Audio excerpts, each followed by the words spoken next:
Viewers, మరి ఈ రోజు గోదావరి రుచుల్లో భాగంగా మనం తూర్పు గోదావరి జిల్లా కోనసీమలో ఉన్న కొత్తపేట గ్రామానికి వచ్చేసామండి. మరి కొత్తపేటలోని గోదావరి రుచులేంటో ఇవాళ ఎపిసోడ్లో చూసేద్దాం.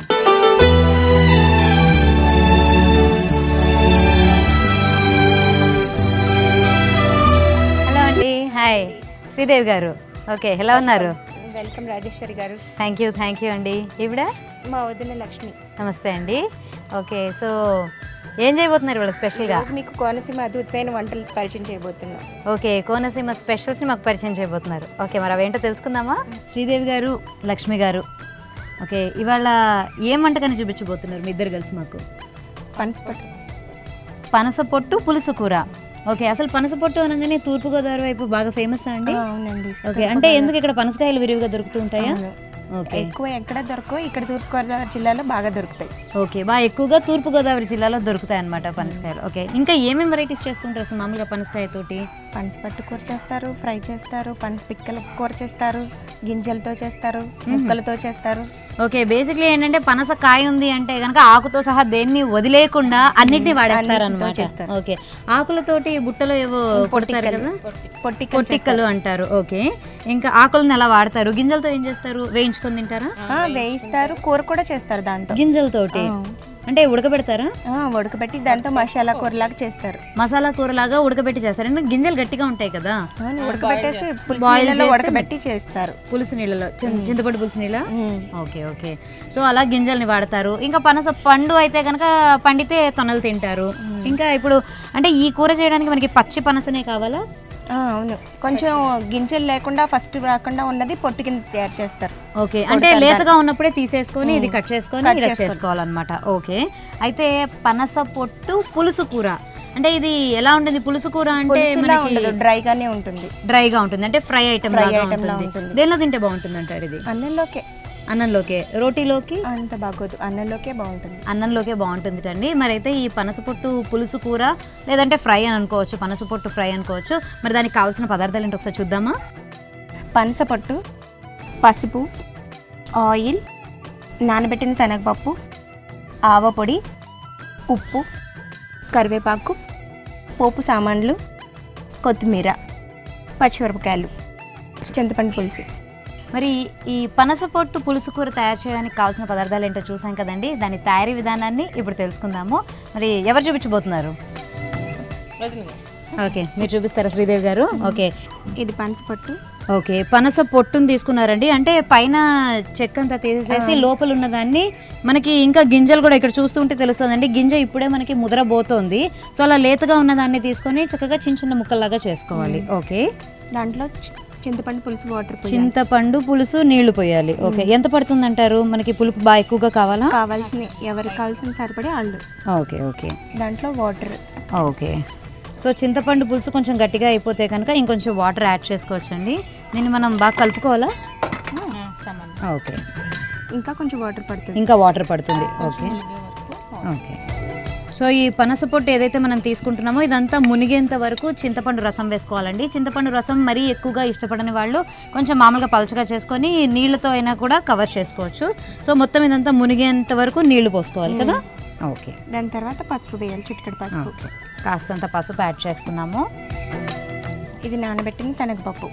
ఓకే, దీన్ని ఎందుకు యాడ్ చేస్తున్నారు? కమ్మదనానికి నానబెట్టిన శనగపప్పు, పచ్చి శనగపప్పుని కొంచెంసేపు నానబెట్టాలి. ఎంతసేపు అండి? ఒక అరగంట. ఇది కొంచెం సేపు చాలు, 10 minutes చాలు. ఓకే ఓకే, ఒక 10 నిమిషాలు. మనకి సరిపడా సాల్ట్. ఓకే, రాళ్ళు ఉప్పు యూజ్ చేస్తున్నారు కదా. ఓకే, సో ఇవన్నీ తయారు చేసుకున్న తర్వాత ఏం చేయాలండి? కుక్కర్లో పెట్టేయాలి. కుక్కర్లో పెట్టేసుకొని మనం ఉడికించుకోవాలా? ఓకే ఓకే, సో కుక్కర్లో పెట్టుకునే ముందు దీనిలో అసలు మనం ఏమేమి యాడ్ చేసుకున్నామో మరొకసారి చెప్పేస్తానండి. ముందుగా ఒక బౌల్ తీసుకున్నాము. అందులో ఏంటంటే మనకి సన్నగా కొట్టుకున్న పనస పొట్టుని తీసుకున్నాము. అయితే ఈ పనస పొట్టు మొత్తం మునిగేంత వరకు కూడా మనం చింతపండు రసాన్ని యాడ్ చేసుకోవాలండి. ఒకవేళ పులుపు ఎక్కువగా ఇష్టపడని వాళ్ళు కొంచెం వాటర్ అయినా యాడ్ చేసుకోవచ్చు. బాగా పుల్లగా తినేవాళ్ళు కొంచెం చిక్కగా వేసుకున్నా కూడా పులుసు సరిపోతుంది. ఇవన్నీ యాడ్ చేసుకున్న తర్వాత దీనిలో కొంచెం పసుపు కూడా యాడ్ చేసాము. చక్కగా నీళ్లు పోసుకొని మొత్తం కలిసేంత వరకు తిప్పుకున్నాము. ఓకే, నానబెట్టిన శనగపప్పును కూడా ఇందులో యాడ్ చేసామండి. సో ఇదంతా బాగా కలుపుకున్న తర్వాత కుక్కర్లో పెట్టి ఒక 3 విజిల్స్ వచ్చేంత వరకు ఉడికించాలి కాబట్టి కుక్కర్ రెడీ చేసేసుకుందాం. సో మరి స్టవ్ ఆన్ చేసుకొని కుక్కర్ పెట్టుకుందాము.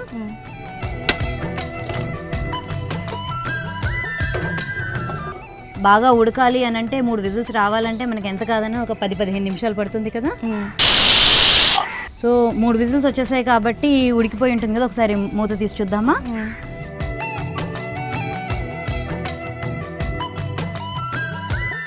సో ఉడికిపోయిందండి చక్కగా 3 విజిల్స్ తర్వాత. సో నెక్స్ట్ ఏం చేయాలి? ఇది వాటర్ వార్ చేయాలి. ఓకే. సో మూత పెట్టుకొని మామూలుగా అన్నంలోంచి గంజి ఎలా వారుస్తాము అలాగా ఇప్పుడు ఈ ఉడికిన పనస పొట్టులో నుంచి వాటర్ని కూడా తీసేయాలండి. సో వార్చుకుందామా? ఇందులో వార్చేస్తాను. ఓకే.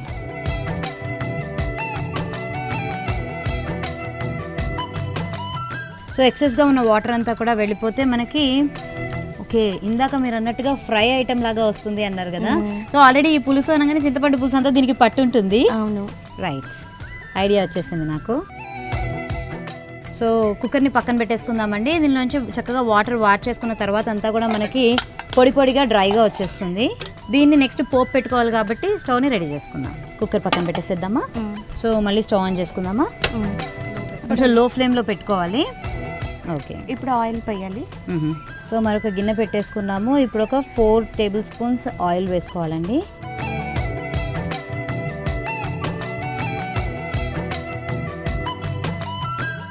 ఇప్పుడు తాలింపు గింజలు వేసుకోవాలి.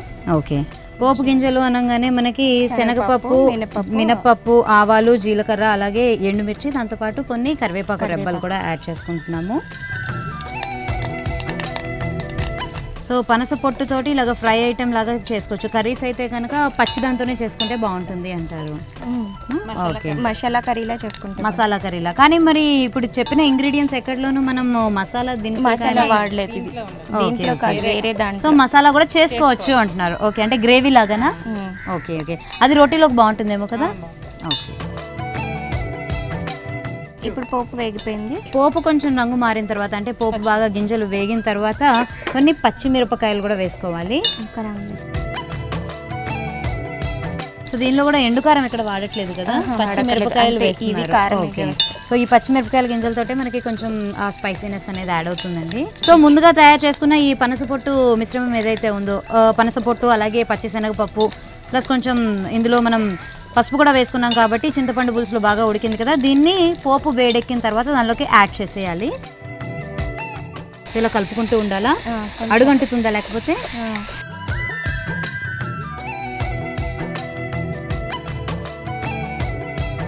సో ఇంతవరకు సాల్ట్ ఎక్కడ యాడ్ చేయలేదు కదా, ఇప్పుడు సాల్ట్ యాడ్ ఇంట్లోనే మనం యాడ్ చేసాం కదా. పనసపొట్టు ఉడకపెట్టేటప్పుడే సాల్ట్ వేసుకున్నాం కాబట్టి అంత అవసరం లేదు. ఓకే.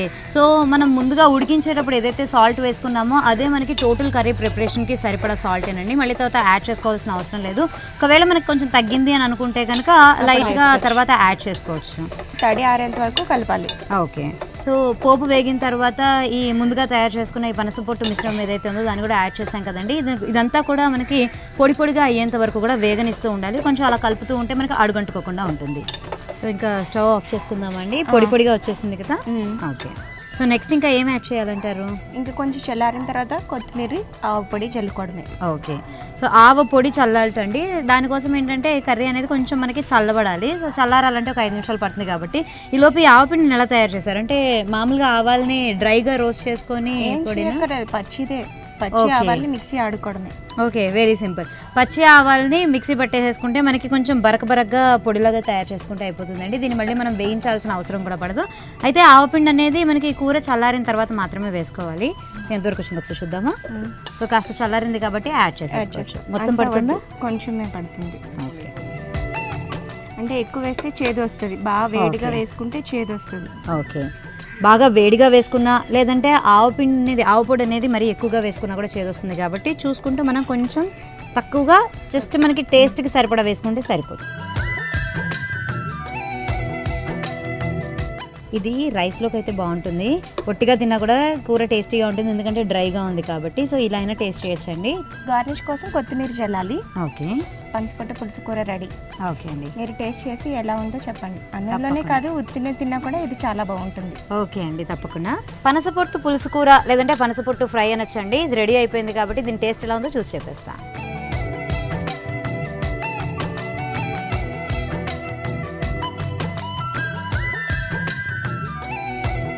చాలా టేస్టీగా ఉందండి.